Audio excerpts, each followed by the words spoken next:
membership registration exercise of the All Progressive Congress APC in Kwara State turned violent as members of the two factions of the party clashed violently.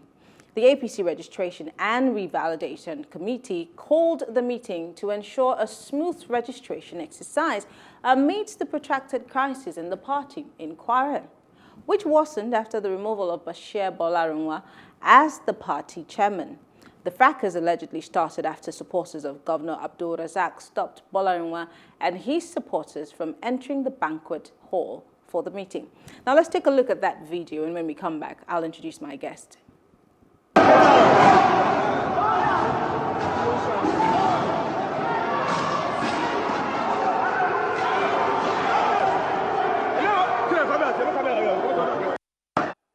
A very, very disturbing video, but joining us to discuss this is public affairs analyst Olalekon Ige, and he's joining us live from Port Harcourt. Mr. Ige, it's good to have you join us. Yeah, thank you, Miriam, and it's so good to see you after a long time. Great. Let's start by analyzing what went on in that video. What could have really gone so wrong that we would see grown people throwing seats at each other? And I mean, I'm sure that a lot of people sustained injuries. How bad do you think the Kwara situation is? I mean, we know that APCs in several places have, fracas here and there, especially in River State. But what do you think is really going on in Kwara? Well, I think what is at stake is also 2023. Remember that the APC in the state is polarized into two camps. Camp A, those that are in support of the governor, Abdurrahman Abdul Razak, and of course, Camp B, comprising the Minister for Information and Culture, and of course, the Honorable Minister for Transport. So it's about 2023. You already know what went down before now. Initially, the National Caretaker Committee inaugurated Bolarunwa as the caretaker chairman of APC in Kwara State. I think there were some protests or so following that appointment, and shortly afterwards, he was removed, and his deputy was brought in, Abdullahi, to replace him. So it's all about who gets control of the APC in Kwara State, and by extension, what happens going into 2023. So it's a battle for the soul of the party, and it's understandable because the governor is the leader of the party in the state. He would love to control the structure of the party.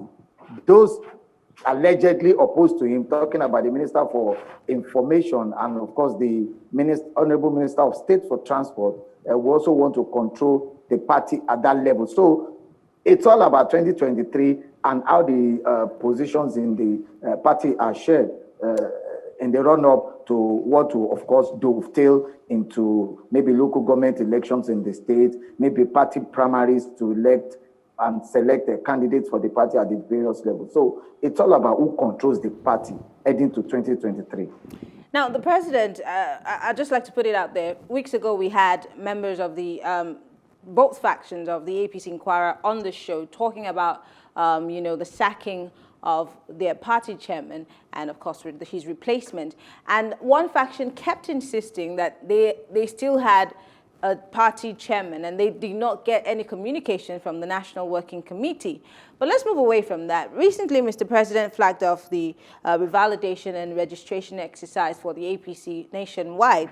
And most importantly, at that event, his speech mostly was talking about unifying, factions in the party, bringing peace and looking forward, forging ahead for 2023. But it looked like all of that Mr. President did say fell on deaf ears. And here we are again having to deal with these cracks. Do you see the opposition taking advantage of all of these cracks in the state to maybe build up themselves and get ready for 2023? Of course, that is debatable, really. Remember what led to the movement of Otuge in Kwara State. Remember what was the general feeling of the people and how APC came into play in Kwara State. I think it's for the leadership of the party to actually settle the issue of who is the chairman or whether Bolarunwa had been actually removed or not. But the National Caretaker Committee is saying, look, Bolarunwa had been removed. And I think what is paining those on the other side is the fact that Bola Arewa, who is in the camp of the minister and the Minister of State for Transport, the person that replaced him is now his vice, who happens to be in the camp of the governor. I think it's left for the National Caretaker Committee to wade into this matter, bring everybody to a round table. I don't think there should be any reason why the governor and the two ministers who are from Kwara State should be at loggerheads. I think it's something they need to be able to settle internally. Of course, the main opposition party in the state, which is the PDP, will be looking at this and be laughing their heads off now and say, look, are these the kind of people that want to lead the state? Is this the kind of political party that will lead the state if they can't, put their house in order and ensure that there is, there is progress, in the political party. The show of shame at that party to ensure that they ensured people got back into the party or revalidated their membership doesn't bid well at all for Kwara State. Look at the way Amana, adults, grown-up people who could have easily sat around a round table to solve all of this problem. Look at the way Amana, they were throwing objects and dangerous items at themselves. Not good enough for the party that is at the center in the state, and this calls for sober reflection on the part of the leaders of that party in the state. They need to put their house in order. The National Caretaker Committee must urgently wade into what's happening in that party if they are to offer credible governance, because as it is now, the governor will not be distracted going into 2023. The governor will not be looking behind him every time he wants to make a move in Kwara State. Remember that the Kwara State House of Assembly is also divided along the lines of those in support of the governor and those opposed to the governor. The National Assembly members are already divided along the lines of those who support the governor and along the lines of those who support the two ministers in Abuja. It's high time that the leadership of the party have to, put their house in order in Kwara State. Otherwise, they may just kiss 2023 goodbye. You just quickly went to my next question, because I was going to digress a bit to what happened in Zamfara in 2019 and what happened in River State in 2019. And it's still happening in River State, because I just spoke to two factions of the APC a couple of days ago with the same issues of who's supposed to lead the party or who's right and who's wrong.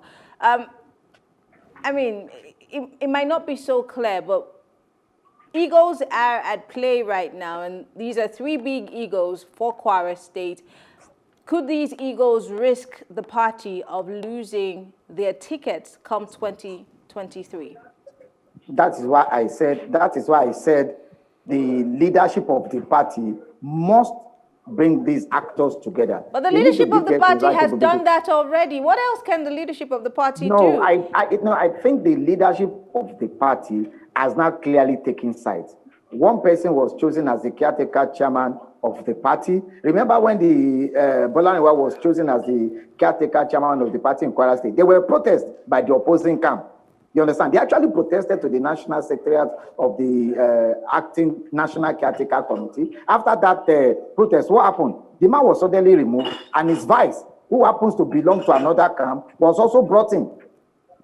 But who exactly can be, I mean, because if they have had Mr. A and Mr. B and nobody's happy, I mean, yes, on Tuesday there was a protest again in Ilorin, but who can be that unifying person in the APC, Kwara APC, that can calm all of these frayed nerves? Because I think that everybody will still have somebody that they want to support. And what if a neutral person is picked? Will that in any way save the day or save the APC from all of these fracas that's happening?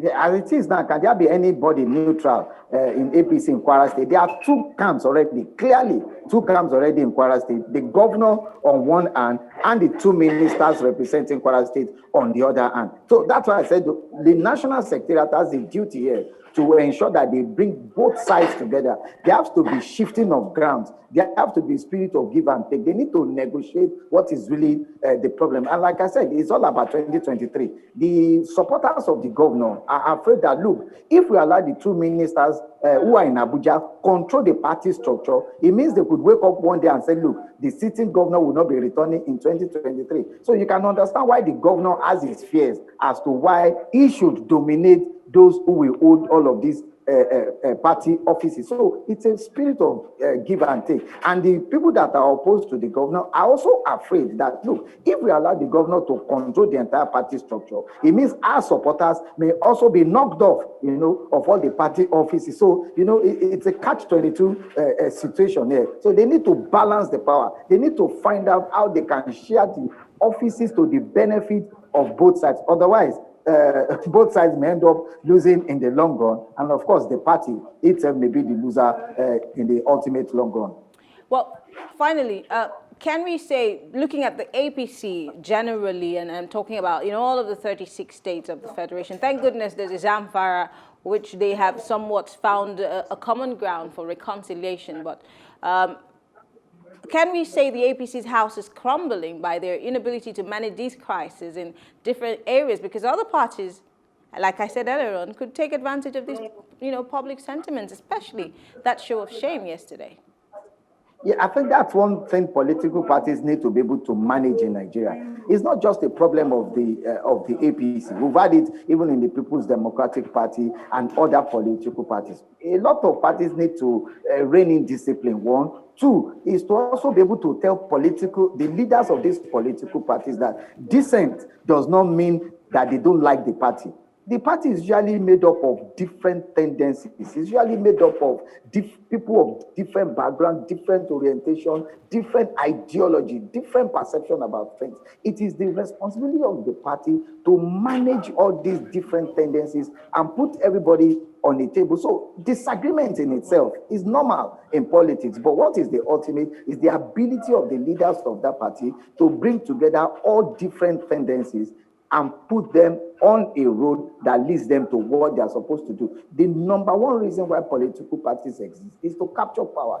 Anything other than that makes it a mere club or something. So for them to be able to capture power or retain power in this case, then they need to put their house in order. And of course, the opposing PDP, I'm sure, will be waiting in the wings. They'll be monitoring situations. And don't be surprised that you may even see people who are saying, look, they are tired of the APC already in Kwara State, and they could as well be returning to PDP, where some of them came from. So it's a tough one for the party in Kwara State. The governor and the two ministers in Abuja need to look at the bigger picture, pull themselves together and see how they can resolve this quickly, because it will also affect the governance of the state. Remember, APC controls the structure in Kwara State. So when you begin to have the governor being distracted by those he does not trust in his administration, or very soon the governor could as well take drastic actions. Maybe some of the nominees of these ministers in his cabinet, he could wake up one morning and say, look, he's dissolving the entire state cabinet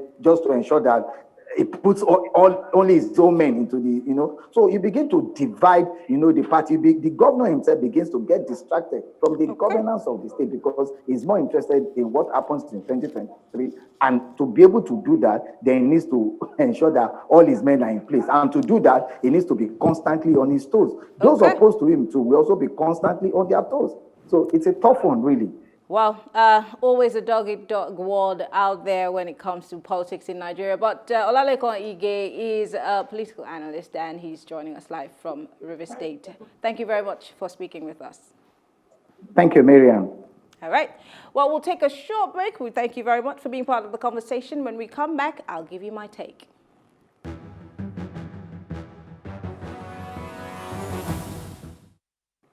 Here it goes. When we say we need our leaders to speak up or lend their voices to the unrest and the senseless killings in this country, we don't mean you should speak as a member of a political party. We're not asking you to take sides. We're asking you to act as a leader would. Don't speak because it's convenient or it will make you look good and score cheap political points. No, sir. Speak for unity. Speak for peace. Speak for Nigeria. Speak as a Nigerian that wants the best interest for Nigeria. Now, every politician is most interested in their stand or their alliances for 2023, and they'll do whatever it takes to make them get those positions. So I'll ask, when your people are being slaughtered or attacked, who will come out and vote?